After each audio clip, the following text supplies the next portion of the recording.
एक गांव में एक पुराना हवेली था जो वर्षों से वीरान पड़ा था। गांव के लोग मानते थे कि वहां भूतों का बसेरा है।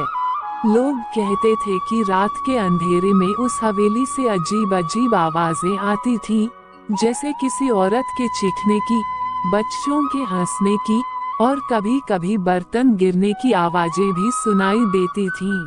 एक बार एक साहसी लड़का रामू ने उस हवेली में जाने के लिए एक गांव के बड़े बुजुर्गों से कहा, लेकिन वो बूढ़ा व्यक्ति ने रामू को समझाया। अरे बेटा, वहाँ जाना ठीक नहीं है। वो एक भूतिया हवेली है। वर्षों पहले वहाँ अनेकों घटना हो चुकी है, इसलिए यहाँ जाना ठीक नहीं है। पर उनका जोश इतना था कि वे किसी की बात सुनने को तैयार नहीं थे। उन्होंने रात के 12 बजे का समय था जब हवेली सबसे ज्यादा डरावनी लगती थी। तभी रामू ने हवेली की ओर निकल पड़ा। हवेली के दरवाजे की हालत इतनी खराब थी कि हल्की हवा से भी वो अपने आप हिलता था, जैसे किसी ने उसे खोलने की कोशिश की हो।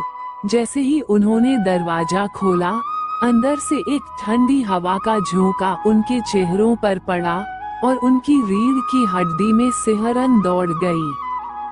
हवेली के अंदर अंधेरा छाया हुआ था और धीरे धीरे रामू अंदर कदम रखा। कमरे में पुरानी पेंटिंग्स लटकी हुई थी जिन पर धूल की मोटी परत जमा थी। उस धुंधले अंधेरे में ऐसा लगा कि उन पेंटिंग्स के लोग रामू को घूर रहे हैं। जब रामू सीढ़ियों की तरफ बढ़ने लगे, तभी उन्हें किसी के चलने की हल्की आवाज सुनाई दी। उन्होंने पीछे मुड़कर देखा, पर वहाँ कोई नहीं था। रामू ने हंसते हुए कहा, शायद हवा का असर है। जैसे ही वे ऊपर की कमरे पर पहुँचे, एक और आवाज सुनाई दी, किसी के रोने की। इस बार तो रामू के चेहरों का रंग उड़ गया। जैसे ही अगले कमरे में पहुँचे, एक जोर की चीख सुनाई दी। चीख इतनी भयानक थी कि उनके पांव कांप गए।